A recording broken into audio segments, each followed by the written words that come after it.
semoga tabah hati. Majulah ke kanda maju, jangan undur. Dinda mohon doa restu, rela sehidup semati bersamamu, perwiraku.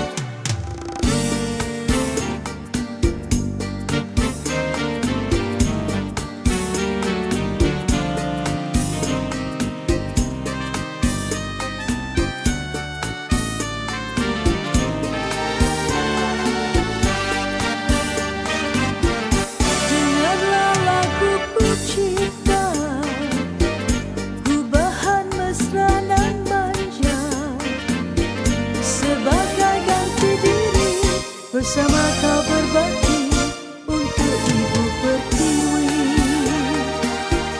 Dekanda di medan perang, Adinda di medan seri.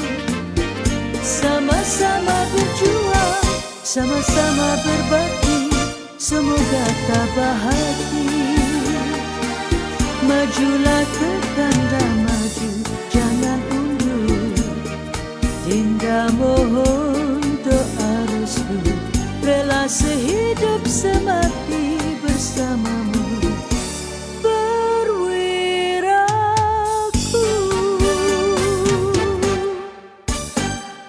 Gerainya kulit muka mula ni, supaya kulit bodoh gebu lecing cakap molek je. Baby face ke? Koya. Hei, duk sapu kering, sapu minyak gapa pula muka tu. Pak ngasih dek. Baby face lah. Muka jaga super moon ni molek benar kalau mu pakai. Janganlah mu pakai gini mulut comel selalu. Produk ni bukan so comel je, tapi untuk kesihatan kulit juga. Dah tu, aku nak beli mana? Lagi di World Beauty Center mu beli set percubaan baby face. Harga RM95 ya je. Sebelum pergi mentelefon dulu 012 939 5618. Kulit cantik, kulit sihat dengan baby face. Kelantan FM, suara azan di langit tinggi mengagungkanmu, puji juga memuja Allah. Dirimu disanjung, jasamu dikenang, nafas yang terhilang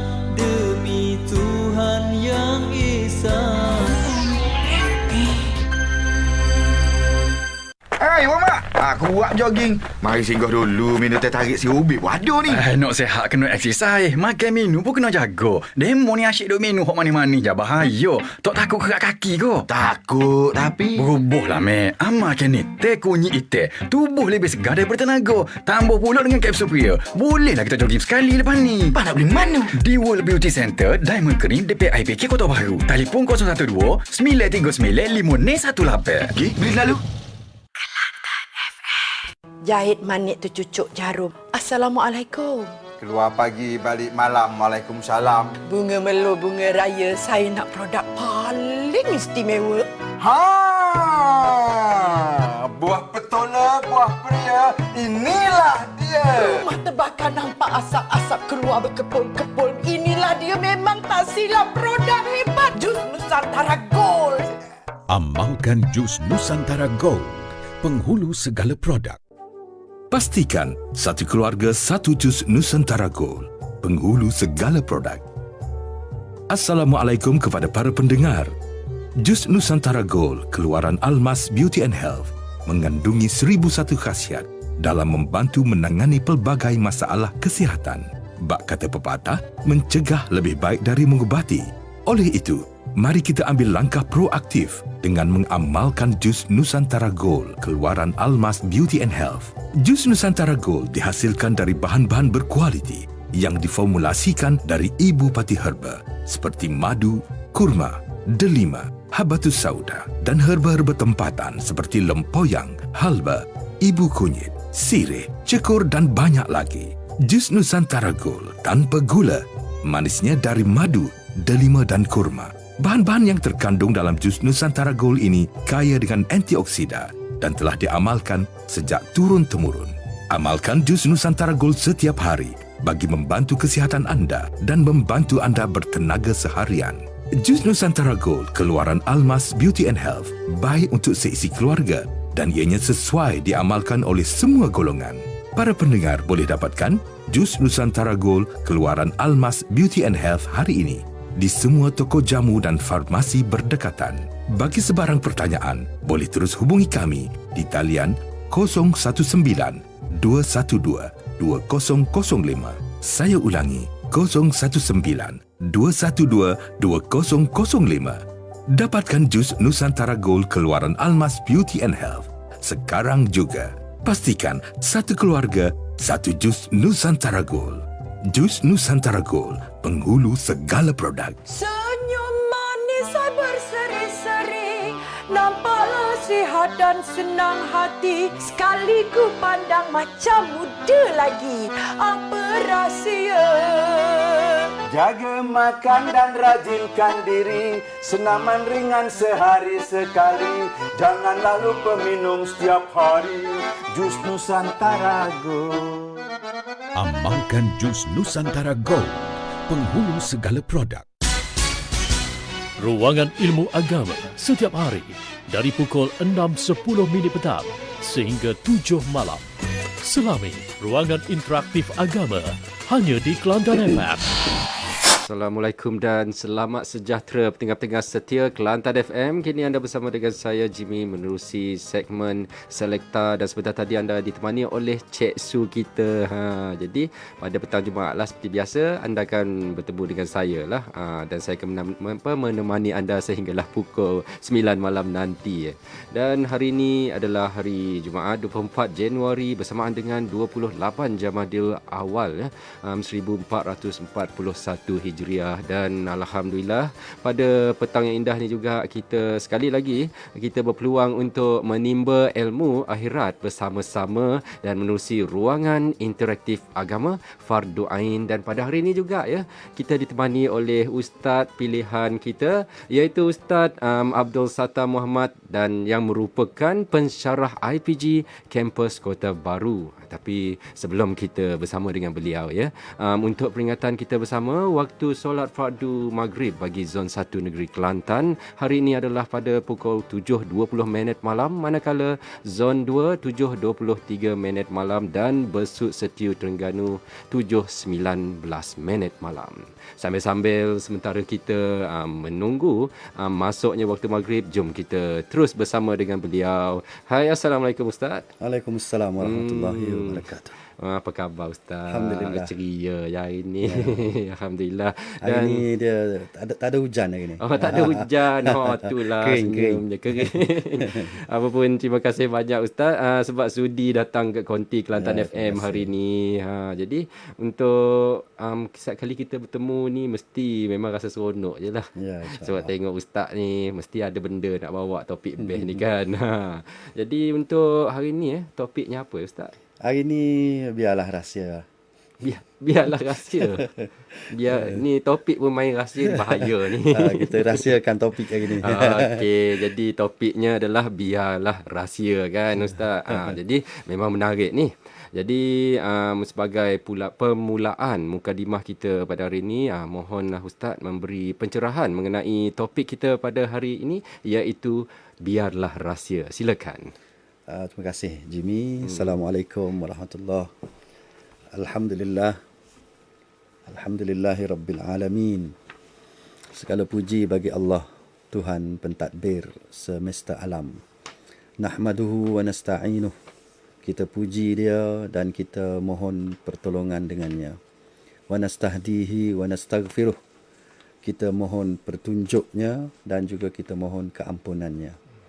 Wa na'udzu billahi min syururi anfusina. Juga kita berdoa, kita memohon perlindungan dengan Allah daripada segala keburukan, kejahatan diri kita. Wa min sayyiati a'malina, dan daripada segala kejahatan tingkah laku kita. Wassalatu wassalam ala rasulina Muhammad selawat dan juga salam ke atas junjungan Nabi kita Muhammad wa ala alihi wa ashabihi ajma'in, keluarga serta para sahabat baginda semuanya. Tuan-tuan muslimin muslimat sidang pendengar yang dirahmati Allah. Pada kesempatan petang ni kita nak cerita tentang satu topik yang kita rasa macam gitu-gitu je. Topik ni sebenarnya saya ambil daripada satu lagu, Jimmy. Lagu Siti Nurhaliza. Biarlah rahsia. Tapi lirik dia tu jauh tak serupa lah. Yang dimaksudkan dengan biarlah rahsia Siti Nurhaliza tu lain. Kita ni lain sikit. Ceritanya ialah biarlah amalan baik kita, apa saja kerja buat kita yang baik, biarlah ianya menjadi rahsia kita dengan Allah. Betul. Tidak perlu diketahui, tidak perlu kita hebohkan, tidak perlu kita hebahkan kepada siapa-siapa pun. Sebab ada sebab dia. Bukan kata sesaja kita nak sembunyikan, saja-saja kita nak, orang Kelantan kata susuk.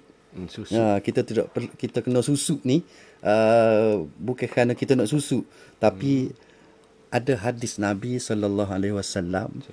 Dia rakyat kita, dia kata man istata'a minkum an yakuna lahu khab'un min amalin salih falyaf'al.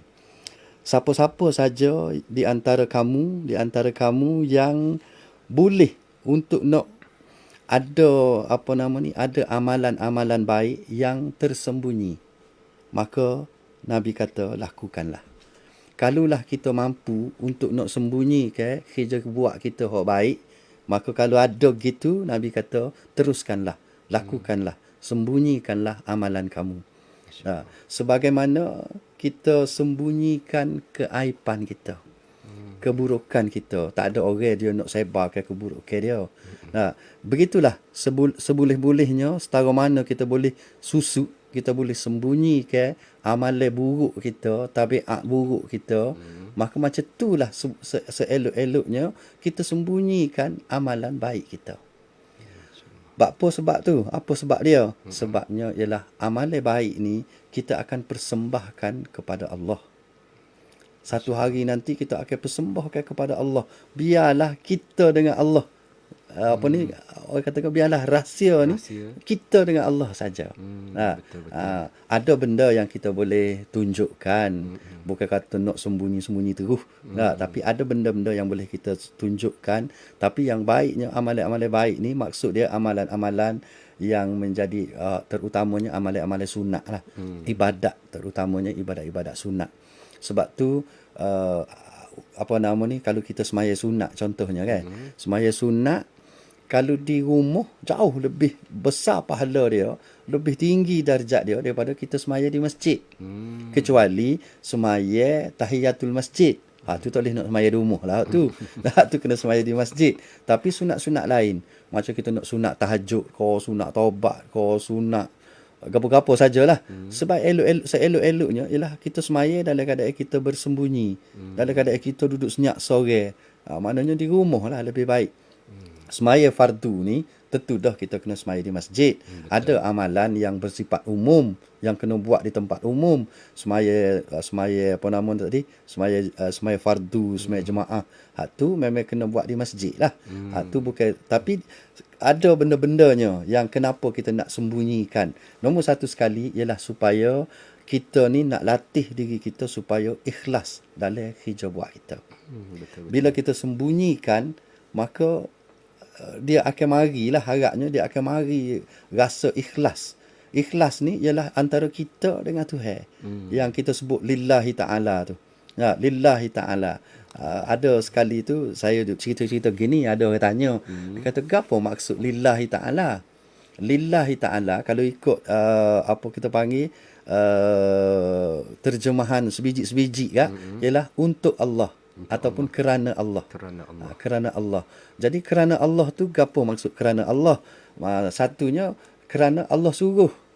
Yang pertamanya macam kita kata sahaja kita semaya, kalau kita kata usolli fardul jumaah tadi usolli fardul jumaati rakaataini ma'muman lillahi ta'ala.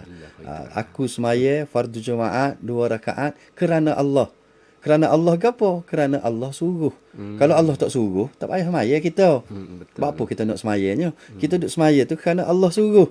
Tu satu. Bila kerana Allah suruh, kita buat kerana Allah suruh. Bukan kerana nak tunjuk kat orang. Bukan kerana Tok Imam suruh kita pergi. Bukan kerana Tok Imam suruh. Memang Tok Imam panggil. Tok Bila panggil. 2 kali sembahyang Jumaat Tok Bila panggil dah. Dia panggil kita, dia jemput kita pergi ke masjid 2 kali.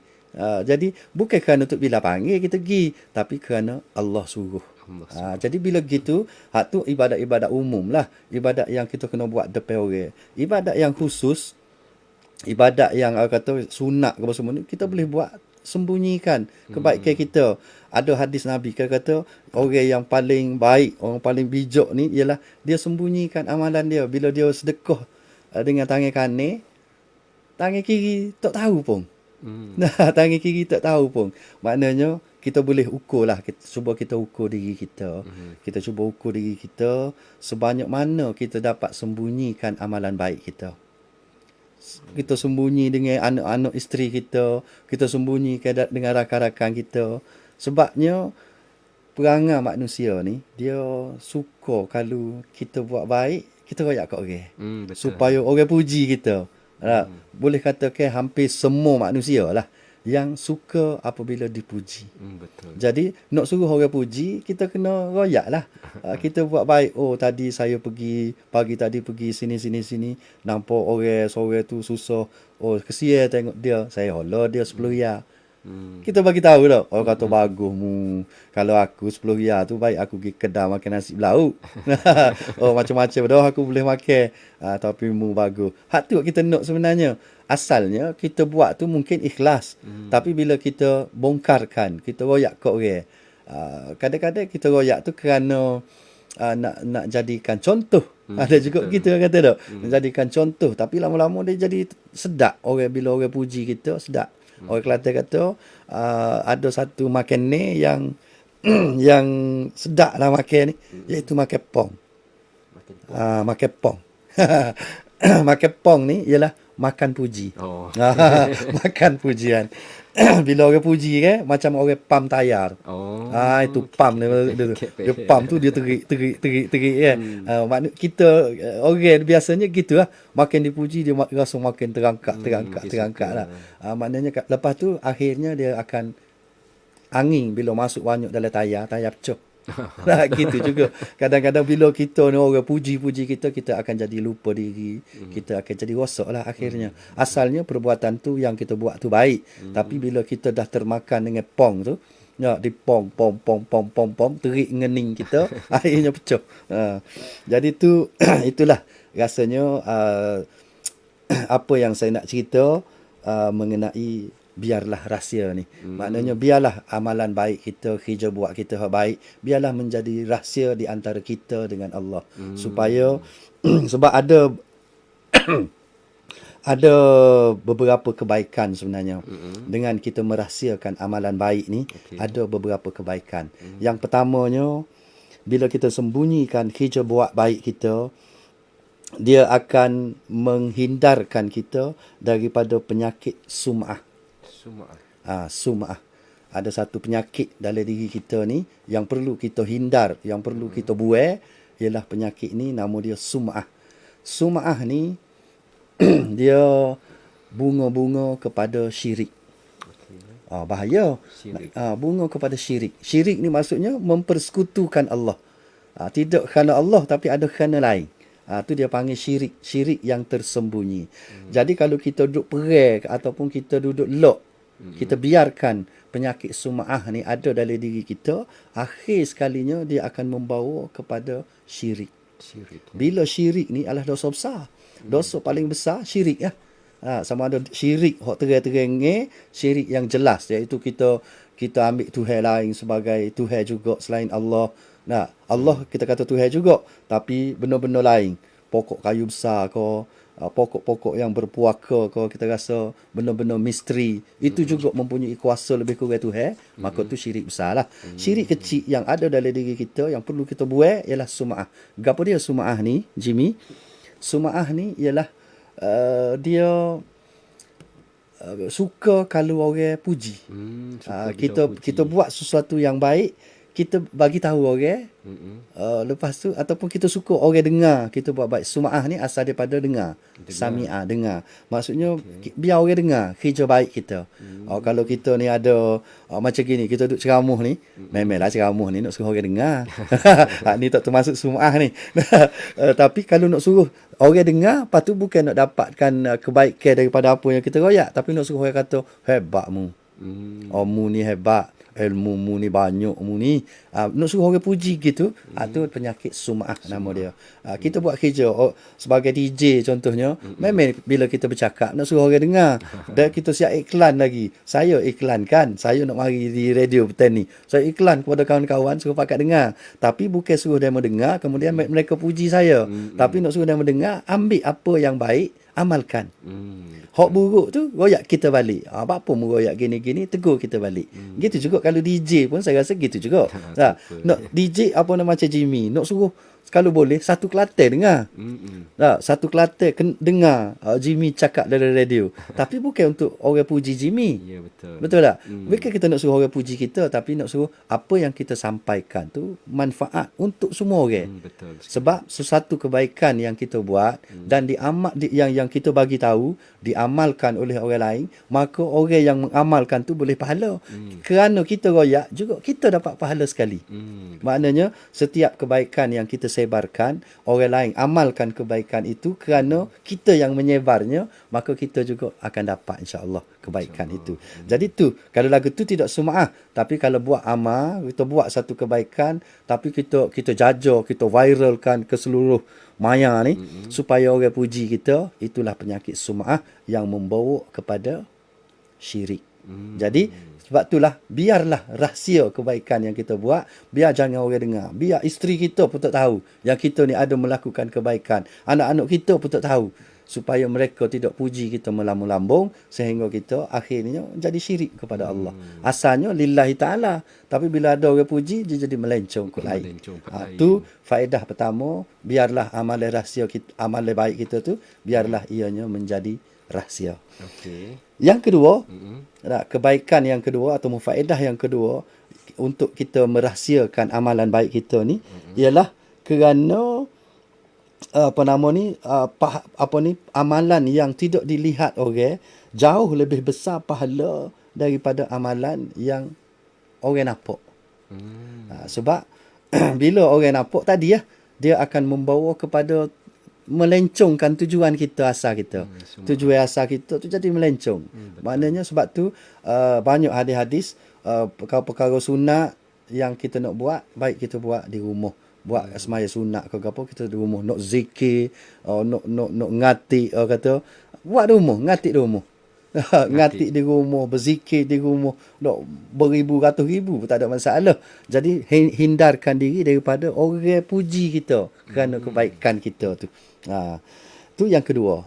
Yang ketiga, bila kita sembunyikan amalan kita ni, dia menghindarkan lagi daripada satu penyakit. Nama dia penyakit ujub. Penyakit ujub ni dekat-dekat dengan sum'ah juga. Penyakit hati yang boleh membawa kepada syirik juga. Penyakit ujub ni ialah penyakit lagu mana penyakit ujub ni dia duduk dalam perasaan kita sendiri, tak sakut dengan orang mana.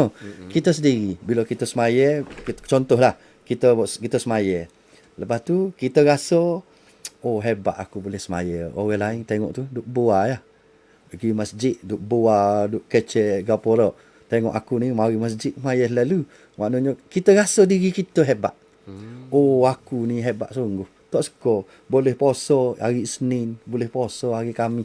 Hebat aku ni. Tu dia panggil ujub. Penyakit ujub. Penyakit ni juga boleh membawa kepada syirik. Apa tu? Daripada ujub ni menyebabkan kita jadi sombong. Kita akan rasa orang lain teruk. Kita je hebat dalam melakukan kebaikan. Kita bagi derma, bagi sedekah RM10. Oh hebat aku ni boleh bagi RM10. Tak getar tangi. Tengok orang lain tu bagi RM1 pun terketar-ketar dah. Oh hebat aku, iman aku ni kuat. Dia mari tu. Dia kadang-kadang dia mari kalau kita tidak hindarkan. Maknanya untuk kita nak menghindarkan daripada penyakit ujub ni, kita kena sembunyikan amalan kita. Bila kita buat seorang-seorang di rumah, kadang-kadang mari juga. Di rumah tahu tu jadi kita ni ke mulut kita ni gatal royak. Kadang-kadang kita pergi kerja pagi. Bila kita pergi kerja pagi, member tanya, nampak letih tu?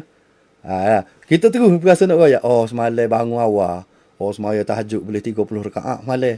Baca Quran lagi 3 juz. Waktu ngatuk tu. Sebenarnya, dia mari lagi tu. Orang kata, oh hebatmu. Kadang-kadang orang tak puji, kita pula berasa marah. Oh, dia ni orang yang kita mau tak puji lah. Kita pula berasa marah. Jadi tu perangai kita lah. Maknanya kalau kita sembunyi, moleknya sembunyi. Kalau orang kata letih ni, oh letih sikit, maring ada kerja banyak. Tidur tak cenderung malam. Apa nak royak kita semaya tahajud berapa rakaat gapanya. Macam kebanyakan orang kalau dekat lepas raya ni tak lama nak puasa pula ni, kan biasanya lepas raya kita puasa 6. Bila kita puasa 6 tu, lepas tu kita jumpa kawan, kita tanya, demo berapa hari dah puasa? Member kata, oh saya dok lagi. Saya ada 2 hari lagi. Saja ya dia bagi tahu. 4 hari dah puasa, 2 hari lagi. Tak tahu tu nak puasa bila 2 hari lagi tu. Saja bagi tahu. Tak apa nak bagi tahunya. Tak payah bagi tahu pun. Sebab satu lagi, puasalah amalan yang Allah nak ajar kita supaya kita pandai sembunyikan amalan baik. Sebab puasa ni satu amalan yang memang tak nampak. Tak nampak puasa sebab sama je. Orang puasa dengan orang tak puasa ni kayak dia sama je. Kecuali orang tu duduk isap rokok, orang tu duduk minum air, tu tak sama lah. Maknanya amalan yang paling tersembunyi yang Allah suruh kita buat ialah puasa. Nak ajar kita supaya kita dapat sembunyikan amalan-amalan baik yang lain. Tu yang ke berapa tadi tu, yang ketiga nak menghilangkan daripada penyakit ujub. Oh, kena tekuk Ada seorang ulama dia Salamah, nama dia Salamah bin Dinar. Dia kata, uktum min hasanatik kama taktum min sayyiatik. Sembunyikanlah kebaikan yang kamu lakukan sebagaimana kamu sembunyikan kejahatan yang pernah kamu lakukan. Maknanya kita ni yang sebaik-baiknya ialah kita sembunyikan. Sebagaimana kita sembunyikan kejahatan kita, lagu itulah kita sepatutnya sembunyikan kebaikan kita.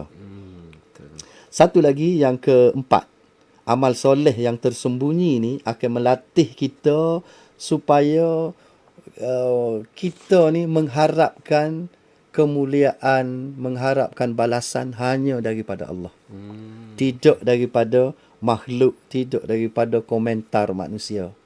Kita tak say pun orang duk komen, orang puji kita ke gapo, tak say. Tak, sebab tu kita sembunyikan. Kita nak latih diri kita supaya segala-galanya kita mengharapkan ganjaran, mengharapkan pahala hanya daripada Allah. Sebab ganjaran daripada manusia, apa semua ni tak ada nilai pun di sisi Allah. Orang puji kita, orang puji kita melambung-lambung, bila kita mati, pujian tu tak boleh tolong kita pun. Tak dapat menolong kita untuk selamat di akhirat pun. Sekadar senang hati kita di dunia ni je. Orang duk puji kita, kita berasa naik. Masa ni je dah mati, pujian tu tak tahu ke mana dah. Kadang-kadang orang hanya puji depan je, alik belakang. Tak tahu lagi gapo dia kata. Tapi sebab tu kita mengharapkan hanya pujian, hanya sanjungan daripada Allah.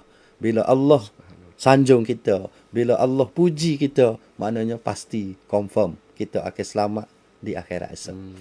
Tu sebab tu kita kena sembunyikan supaya nak baiki hati kita ni, supaya gapo yang kita buat nak harapkan kepada Allah bagi, bukan nak harapkan manusia bagi. Manusia ni kadang-kadang kita buat baik, dia tak pandai baik pun, ataupun dia puji depan je, belakang tak tahu gapo pun dia.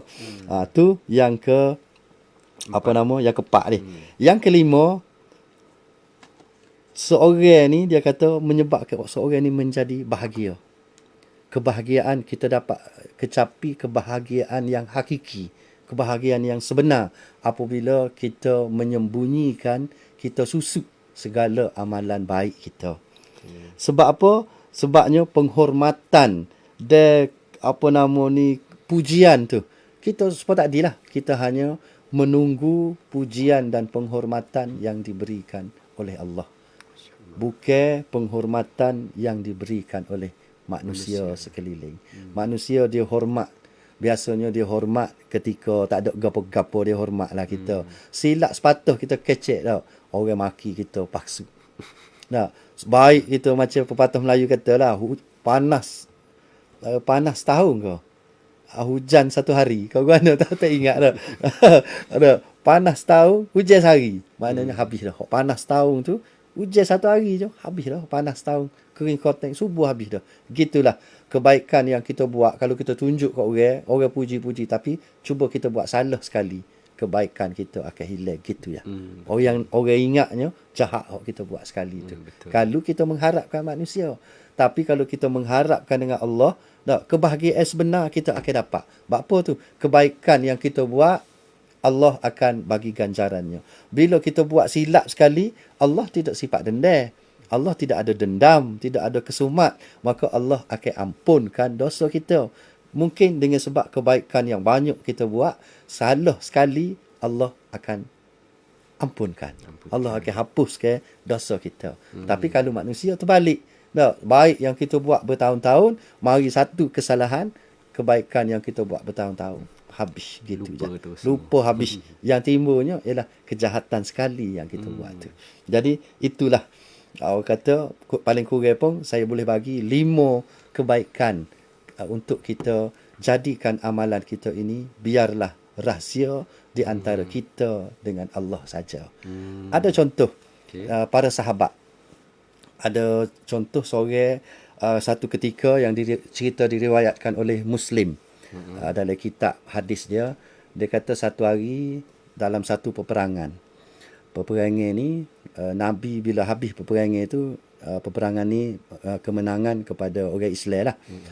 Bila dah tamat peperangan itu, Nabi tanya sahabat-sahabat yang duduk sekali, dia kata, sahabat-sahabat, ada mu rasa kita ni kehilangan seseorang tak? Ada kehilangan tak? Maknanya ada hak mati ke apa lah. Lalu sahabat kata, ada, dia ni. Dia sebutlah 3-4 orang yang mati dalam peperangan tu. Nabi tanya lagi, kamu rasa ada lagi tak kehilangan seseorang? Lalu sahabat jawab lagi, kali ketiga, akhirnya 3 kali Nabi tanya, akhirnya sahabat dia jawab tak ada dah. Nabi kata, aku rasa kehilangan seorang yang nama Julailib. Seorang sahabat nama Julailib. Jadi sahabat ni, Nabi kata, cuba pergi cari di antara mayat-mayat yang duduk dalam medan perang tu, cuma pergi cari Julailib ni, takut dia pun terbunuh juga. Lalu sahabat pergi cari Julailib ni, akhirnya jumpa duduk orang kata terbunuh. Dan di tempat dia mati tu ada 7 orang kafir mati juga situ. Dia duduk sekali dengan 7 orang mayat orang kafir. Bermakna bila tengok dalam keadaan gitu, bermakna Julailib ni telah membunuh 7 musuh dia. Dan akhirnya musuh membunuh dia. Maknanya dia mati setelah dia dapat membunuh 7 orang musuh. Lalu Nabi akak mayat dia tu, tengok tangan sebelah tak ada. Tangan Julailib ni tak ada sebelah. Lalu Nabi buat urusan lah, gali kubur ke apa semua, tanah gitu je lah, tidak mandikan, tidak semayakan. Maknanya tanah dalam keadaan dia mati gitu, maknanya syahid lah dia. Lalu Nabi kata, lelaki ini adalah sebahagian daripadaku dan aku sebahagian daripada dia. Maknanya Nabi begitu sanjung lah. Julailib ni masa hidup dia orang tak kenal pun dia, sahabat yang tidak dikenali. Sahabat yang tidak dikenali, tetapi namanya siapa kalau ni orang sebut apabila berlakunya dia syahid, dia mati syahid tu barulah berlaku. Bermakna amalan baik yang dia buat sebelum ni orang tak tahu pun. Tak ada siapa sanjung dia, tak ada siapa puji dia, tetapi setelah dia mati baru orang puji. Kita ni kita nak gitulah. Di masa kita hidup ni orang tak puji kita tak ada. Orang tidak sanjung kita tak ada apa. Orang tidak hormat kita pun beres. Tetapi kita naknya setelah kita mati, biarlah kita ni menjadi contoh yang baik kepada anak cucu kita, jadi contoh yang terbaik kepada generasi yang mendatang. Orang jadikan kita sebagai contoh. Setelah kita mati. Bukan masa kita hidup ni kalau orang duk sanjung kita, takut kita satu hari tersilap jalan, tergelecoh ke mana, maka orang caci maki kita. Tu. Jadi selagi ada satu cerita lagi, Nabi pernah berpesan. Nabi pernah pesan kata ada satu orang Nama dia Uwais Al-Qarni. Uwais. Al-Qarni. Cerita ni sahih lah. Dan kalau mu jumpa, dia pesan ke Saidina Umar, kalau kita amat tak silap lah. Dia kata kalau jumpa orang ni, minta lah, suruh dia tolong doa. Suruh dia tolong doakan kepada kita. Uwais Al-Qarni ini seorang yang tidak dikenali di bumi, tetapi ia dikenali makhluk di langit. Orang langit maksudnya para malaikat apa semua ni semua kenal Uwais Al-Qarni, tetapi orang di bumi ini, makhluk di bumi ini tidak mengenalinya. Cerita dia ni, Uwais Al-Qarni ni dia seorang yang miskin, orang tidak kaya, tidak gapo lah, sebab tu orang tak kenal dia. Tetapi dia ada seorang ibu dan dia begitu berbakti, banyak bakti dia kepada mak dia. Sehingga mak dia bercita-cita, mak dia ni sakit tapi bercita-cita nak pergi Mekah. Lalu dia nak bawa pergi, duit tak ada, nak naik kenderaan tak ada. Lalu dia usaha untuk nak bawa juga mak dia pergi ke Mekah, nak pergi haji. Dia beli seekor lembu kalau gitu. Daripada lembu kecil anak tu dia akak naik atas bukit. Dia angkat lembu tu, dia pikul lembu, dia naik bukit. Setiap hari beberapa kali. Sehinggalah sampai lembu tu jadi lembu besar, dia masih boleh akak. Sebab dia start akak daripada lembu tu, anak lembu lagi. Akhirnya lembu tu besar, dia akak. Sehingga orang kampung dia kata, Uwais ni tak guna, tak cerdik lah. Ada buat kerja sia-sia, apa duk pikul lembu naik atas bukit tu. Mungkin masa tu dia tak ada gym, tak ada gapo lagi dah. Kalau orang lain ni mungkin dia buat gym lah. Supaya stamina dia. Akhirnya bila dia dah rasa okey, dia pikul mak dia.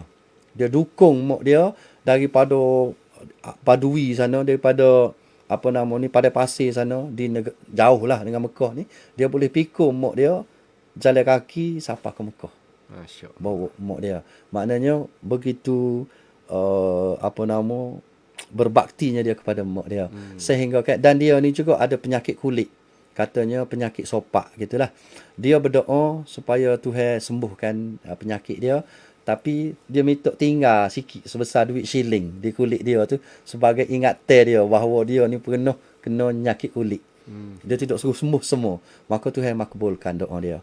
Maknanya seorang yang Tuhan makbulkan doa dia apabila dia berbakti kepada ibu dia dan dia tidak tunjuk-tunjuk ke orang kebaikan dia buat. Akhirnya Saidina Umar bila masa dia jadi khalifah, dia jumpa dengan Uwais Qarni. Dia cari. Sebab pesanan Nabi suruh cari orang nama Uwais Al-Qarni ni dan minta tolong dia doakan. Bila dia pergi jumpa dengan Uwais Qarni, dia minta Uwais Qarni doakan dia. Uwais Qarni kata, siapalah aku? Mung tu khalifah.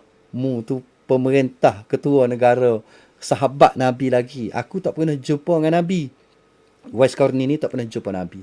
Mung sahabat yang pernah jumpa dengan Nabi, duduk sekali dengan Nabi, mung khalifah pula. Tak okey mung suruh aku doa. Patut aku minta mu doa.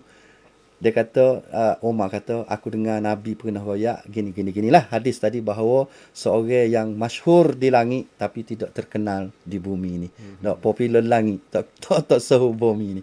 Jadi aku minta mu doa ke aku. Akhirnya Uwais ni doakan Umar, kesejahteraan Umar, ampunkan dosa Umar kepada semua.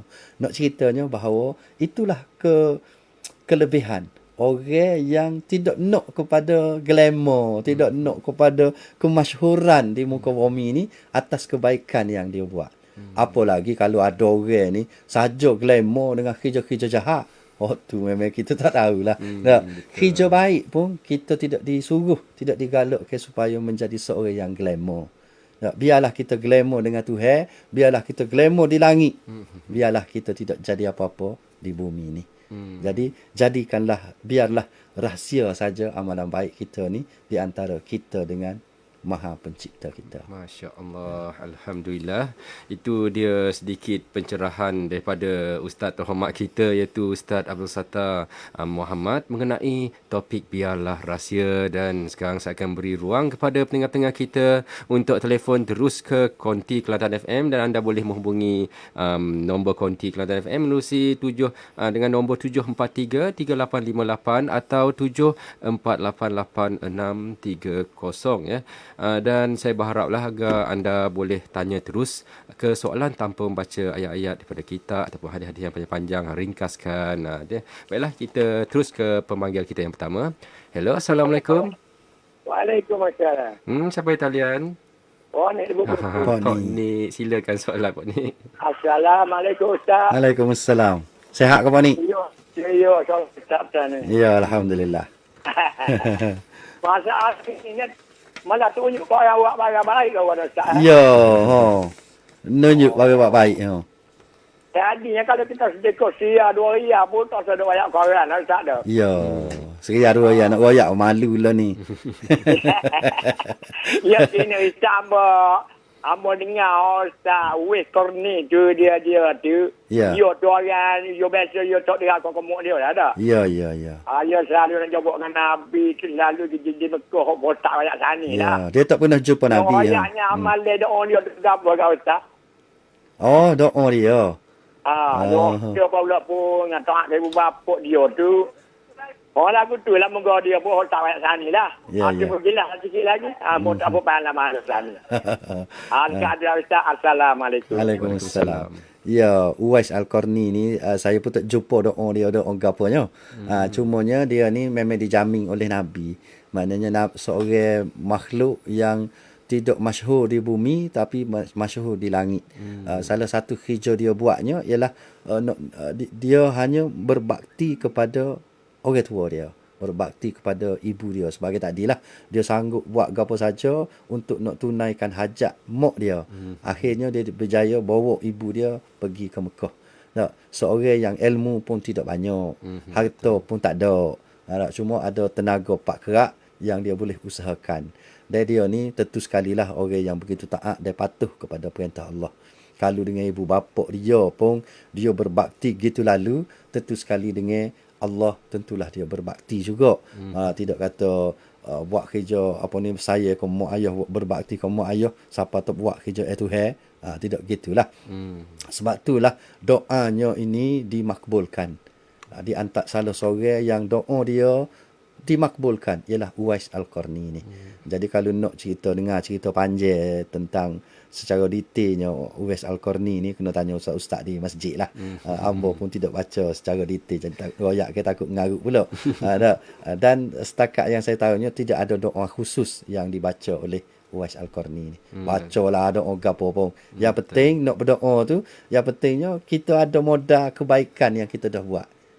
Bila banyak kebaikan yang kita buat, dengan kebaikan itulah Allah akan makbulkan doa kita insya-Allah. InsyaAllah. Alhamdulillah, itu dia pencerahan Ustaz bagi soalan daripada Pak Nik tadi.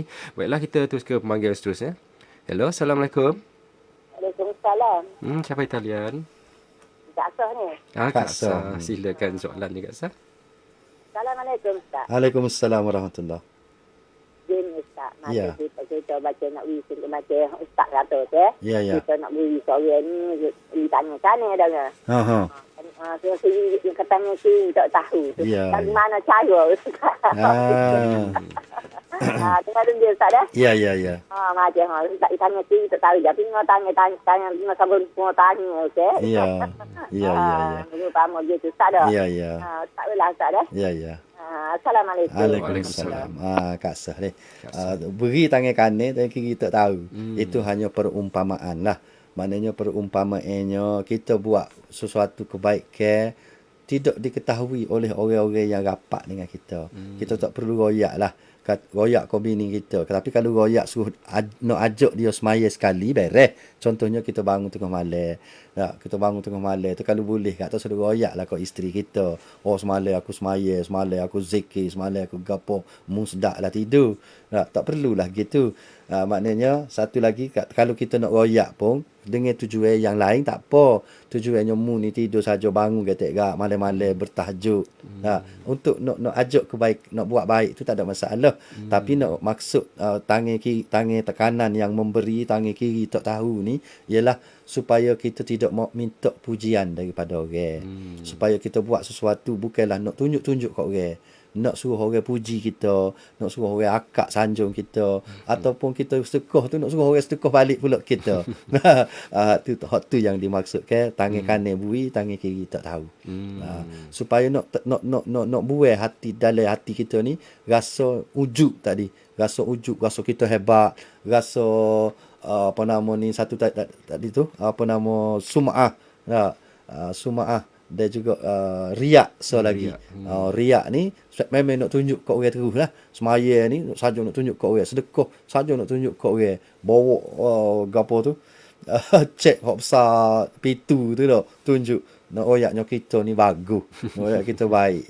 Tapi kalau tidak kerana tu tak apa, tunjuk sebagai ikutan tak apa. Kalau orang setara kita, orang tak kaya ni boleh beri 1,000, orang kaya lagi tak nak beri 1,000, dia beri 2,000. Sebagai motivasi tak apa.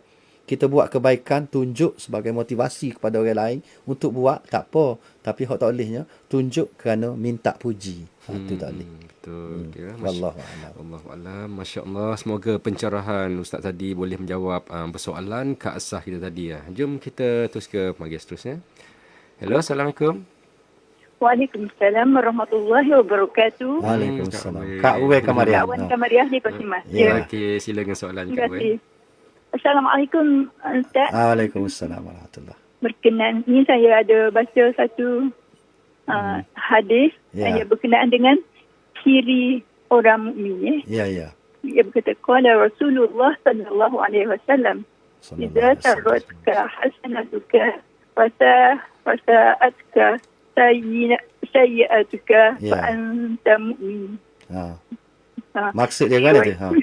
Bagaimana bila mana kebaikanmu itu membuatmu gembira dan kelakuan burukmu itu membuatmu susah. Satu tanda bahawa kamu seorang mukmin.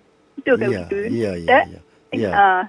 Ini diriwayatkan oleh Ahmad bin At-Tabarani dan Abi Amamah. Itu pertanyaan saya, Ustaz. Terima kasih, Ustaz. Assalamualaikum warahmatullahi wabarakatuh. Waalaikumsalam. Ya, betul lah tu. Nabi kata kebaikan yang kita buat menyebab bila kita buat baik kita rasa gembira. Bila kita buat jahat kita rasa gelisah. Itulah tanda orang mukmin. Orang mukmin ni bila dia dapat melakukan kebaikan dia akan rasa gembira. Dan bila dia melakukan satu-satu kesalahan dia akan tidur selagi dia tidak dapat keampunan daripada Allah. Orang yang tidak mukmin dia bangga kalau dia boleh buat jahat. Dia bangga kalau dia boleh sakit ke hati orang, puas hati dia. Kalau dia boleh balas kejahatan orang, dia balas juga dengan jahat, dia rasa jenera tidur. Itu bukan tanda orang mukmin. Orang mukmin ni ialah dia tidak akan rasa senang kalau dia tidak mendapat keampunan daripada Allah. Sebab tu kita selepas kita lakukan apa-apa saja kita disuruh beristighfar. Ampunkan dosa kita. Selepas majlis kita gini, walaupun majlis kita hari ni daripada pukul 9 tadi sampai dekat pukul 7 ni kata hok molek-molek belaka. Penutup majlis tu disuruh kita subhanakallahumma wa bihamdika, suruh baca subhanakallahumma wa bihamdika astaghfiruka wa atubu ilaik. Subhanakallah, maha suci-Mu ya Allah, wa bihamdika, dan segala pujian juga untuk-Mu, wa astaghfiruka, dan aku mohon keampunan dari-Mu, wa atubu ilaik, dan aku mohon taubat dengan-Mu. Maknanya setiap kali majlis yang kita duduk, sebelum kita berpisah dari majlis tu, kita disuruh baca tu subhanakallahumma wa bihamdika asyhadu an la ilaha illa anta astaghfiruka wa atubu ilaik. Nak ceritanya setiap apa kerja yang kita buat kita bimbang takut dalam kebaikan yang ada tu takut ada silap salah situ. Sikit-sikit terselit kejahatan, terselit kemurkaan Tuhan. Maka terus kita minta ampun. Itulah tanda orang mukmin. Lebih kurang lah. Okey, kita terus ke pembahagian seterusnya. Hello, Assalamualaikum. Waalaikumsalam. Abepa. Ayo, Abepa. Okey, silakan soalan Abepa. Assalamualaikum. Waalaikumsalam warahmatullahi. Gini Ustaz, masalah kita buat baik ni tak boleh banyak kau. Ya. Dia Abepa nak tanya sekali aja. Jadi orang payah saya tanya muda-muda apa. Ya. Pasal ni tu kita jalan bagus gitu. Ya. kita puasa. Ha. Kita duk pakai cek buah-buah. Anak dia buat topik air. Tu dia. Air tu. Kita tak ayak. Kita nak ayak puasa. Bukan kita nak susu. Jadi kita minum lah. Air sana. Ya. Jadi minum sana. Apa nak tanya masalah. Pala tu. Ya. Pala buka. Tengah pala puasa tu mana besar. Itu saja Ustaz. Assalamualaikum. Waalaikumsalam warahmatullahi. Dia lagi ni apa parih. Kita nak nak jaga hak Allah, dua nak jaga hak sesama kita ni, persaudaraan kita. Kalulah kita pergi jalan rumah orang, terutamanya orang yang kita biasa pergi ataupun jaga-jaga kita pergi. Bila kita pergi dalam keadaan kita puasa, dia pula buat mestilah dia nak raih kita mari jaga-jaga mari sekali ni. Dia sembelih ayam ke, dia buat air pun air special kita. Datang-datang kita puasa. Pergi jalan rumah dia dalam keadaan kita puasa. Bermakna dia akan rasa terguris hati dia. Mari buat gapo dia dah puasa tak? Mari kau tak puasa lah. Jadi time tu lebih baik kita berbuka kerana jaga hati saudara kita. Puasa esok boleh puasa lagi. Maknanya tu satulah. Yang keduanya, kalulah kita ni memang pergi rumah dia tu, memang kena pergi dah, tak ada hari lain tu, boleh tabik awal-awal. Amo mari ni, amo sebenarnya puasa, nak mari esok tak ada. Hari ni dah nak puasa, habis tak apa. Kita royak kerana tidak nak suruh dia puji, tak apa. Tapi kena jaga hati sahabat kita. Hak tu sebaiknya kalau boleh puasa sudah kita jalan rumah orang lah pak ni. Tu apa ni. Jangan kita jalan rumah orang lah. Takutnya lagu saat ni lah jadi dilema orang kata tu. Nak buka puasa ko, nak jaga puasa ko, nak jaga hati saing. Jadi jaga hati saing tu terlebih utama. Jaga hati saing. Kecuali sebab puasa ni puasa sunat. Boleh esok kita boleh puasa lagi. Tapi kalau saya ke puasa nak tak lagi. Kalau kita rasa saya ke puasa kita, maka jangan pergi rumah saing. Sekodak pergi amal orang ni, assalamualaikum, pakai gitu ya. Jangan video orang akak air. Sebab bila orang dah akak air, orang dah akak makan ni, kita tak makan. Kalau kita duduk pergi hari-hari rumah dia, tak apa. Singgah seumur rumah dia. Tapi kalau setahun sekali pergi, maka kita kena jaga. Kena raih lah. Sahabat kita tu, dia nak raih kita. Datang-datang kita puasa, terguris hati dia. Itulah lebih kurang mana tengok keadaan lah. Tu royak kat orang ni bukan kata tak boleh langsung buat amal yang baik, tapi royak kat orang dalam erti kata kita minta puji, kita minta disanjung, nak suruh orang kata kita juru, hak tu hak tak bolehnya. Gitu. Alhamdulillah, semoga pencerahan Ustaz tadi boleh menjawab soalan Abepa kita tadi kan. InsyaAllah. InsyaAllah. Nampak kita ada lagi pemanggil. Hello, Assalamualaikum. Tak ada lah. Okey, seterusnya. Hello, Assalamualaikum. Assalamualaikum. Waalaikumsalam. Siapa di sana? Assalamualaikum DJ dan Ustaz. Ya, Waalaikumsalam. Siapa tu? Saya daripada saya Cik Karim daripada Kuala Kerai. Ya, Cik Karim. Kita gini Ya. Tajuk apa kita gini? Tajuk biarlah rahsia. Biar rahsia. Nak tanya Cik Ustaz. Ya. Kalau kita tengok saya sendirilah kita hari ni. Ya. Rahsia ni tak ialah hak mana kita boleh simpan. Kadang-kadang rahsia kita ni kadang-kadang dia walaupun kita boleh simpan Ustaz. Ya. Kalau jiran kita ataupun kawan kita tu dia bongkar rahsia kita. Dari segi hukumnya Ustaz. Ya. Benda ni kalau tersebar Ustaz, adakah kita dari segi mengikut agama macam mana Ustaz? Ya, maksudnya orang lain bongkar rahsia kita. Bongkar rahsia kita ni, kita tutup. Kita susu habis geng dah ni. Orang lain bongkar.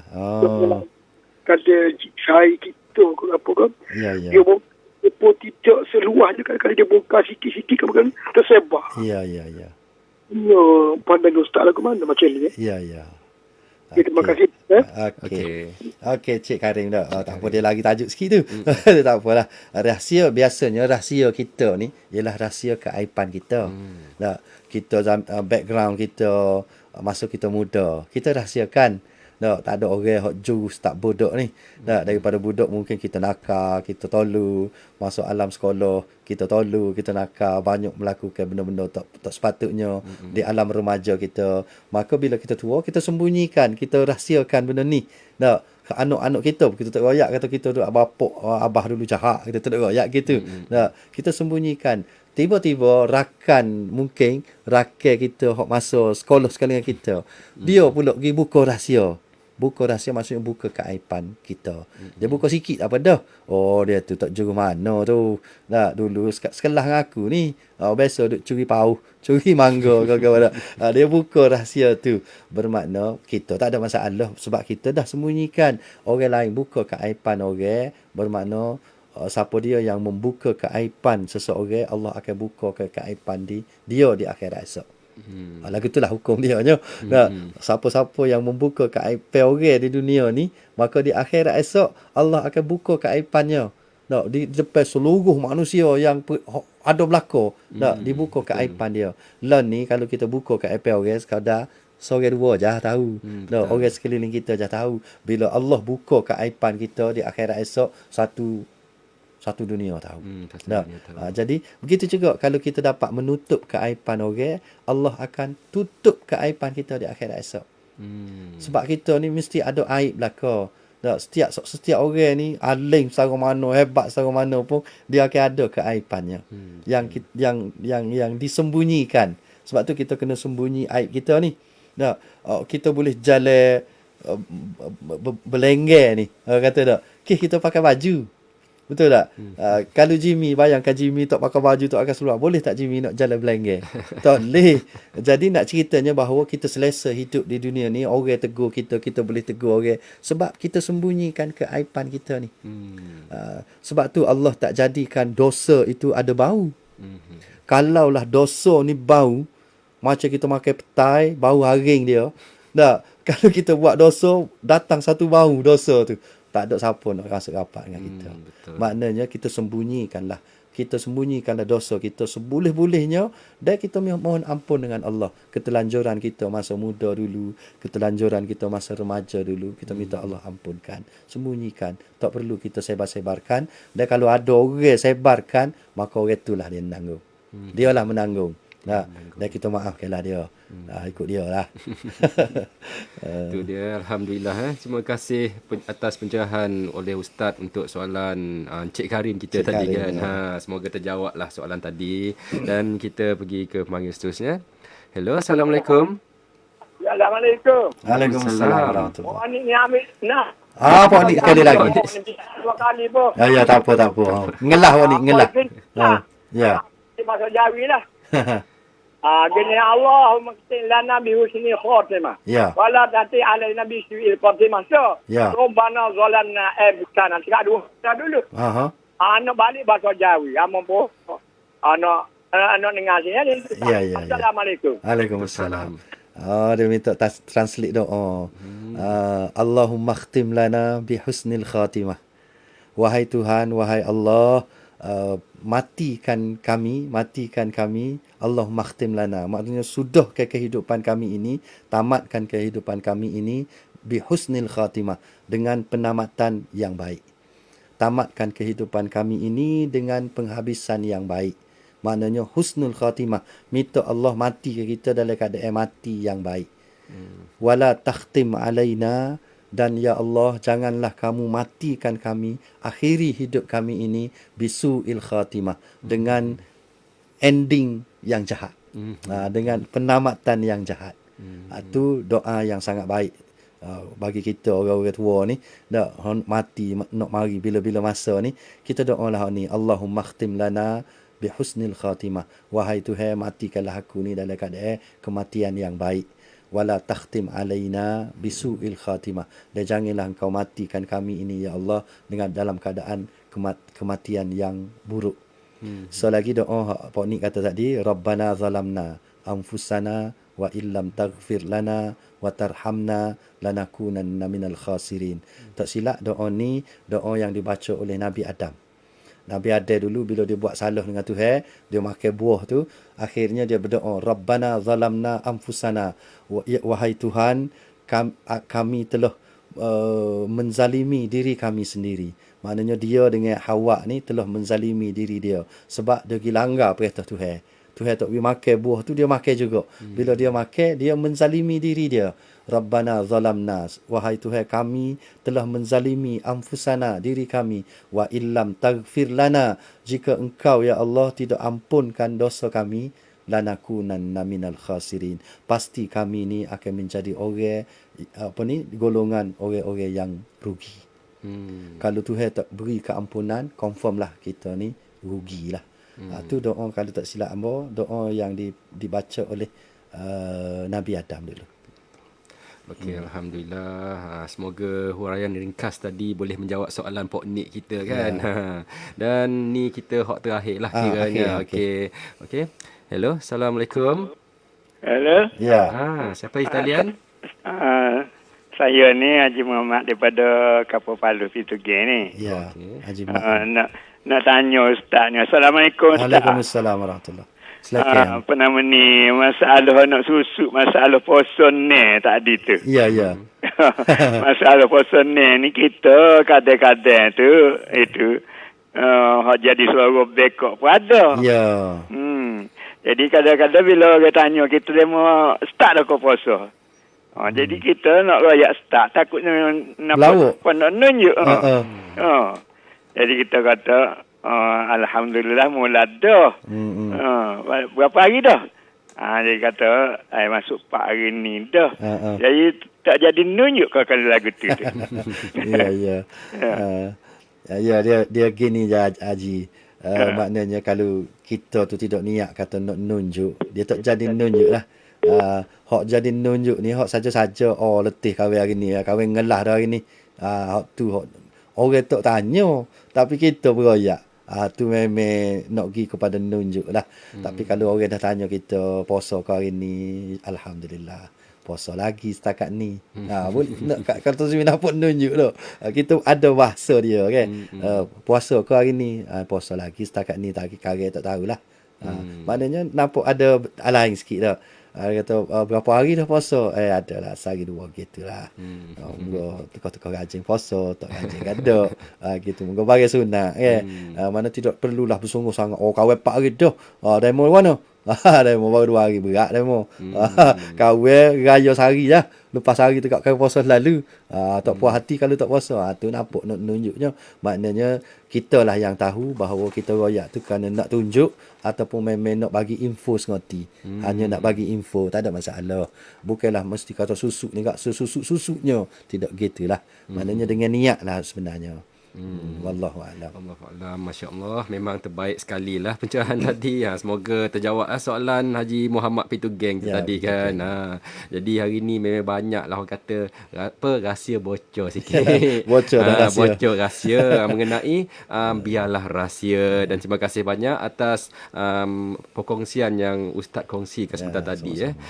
Jadi baiklah saudara, kita telah pun berada di penghujung segmen interaktif agama Fardu Ain edisi Jumaat 24 Januari, dan Alhamdulillah hari ini memang banyak sangat ilmu kita dapat pelajari dan hasil daripada perkongsian daripada Ustaz Abdul Sattar Muhammad yang merupakan pensyarah IPG Kampus Kota Baru kita. Jadi terima kasih banyak ya Ustaz kerana sudi datang ke konti pada hari ini, dan terima kasih juga kepada saudara pemanggil kita tadi kan, ada ramai juga, dan juga semua pendengar-pendengar setia Kelantan FM, dan tidak lupakan saing sobat kita sedang menonton Facebook Live sekarang ni. Jadi Ustaz, untuk boleh tak Ustaz buat kiranya kata-kata penutup untuk kita sebelum kita berundur lah. Ya Jimmy dan para pendengar sekalian, akhir katanya daripada saya, marilah sama-sama kita baiki hati kita lah. Kita baiki hati kita supaya jauhkan daripada sifat tadi tu, paling kurang pun daripada 3 sifat yang kita bincangkan, iaitu satunya riak, duanya sum'ah, dan 3nya ujub. Kerana tiga-tiga sifat ni tidak memberi sedikit kebaikan pun pada diri kita. Malah tiga-tiga sifat ni akan membawa kita kepada kehancuran, membawa kita kepada takbur, membawa kita kepada syirik kepada Allah. Kerana kita duk besar diri kita. Bila ada mari sifat ujub, kita rasa kita lah hebat. Bila kita ada sifat sum'ah, setiap benda kita buat, kita nak minta orang puji belaka. Sifat, apa nama satu lagi tadi tu? Sifat ujub, sum'ah dan riak ni. Riak ni semua kerja nak tunjuk kat orang belaka. Maknanya tak ada lah keikhlasan. Maka marilah kita belajar supaya kita ni ikhlas dengan Allah. Biarlah kita buat gapo-gapo hanya untuk Allah saja. Dan harap Allah ganjarkan kepada kita dengan ganjaran yang sebaik-baiknya.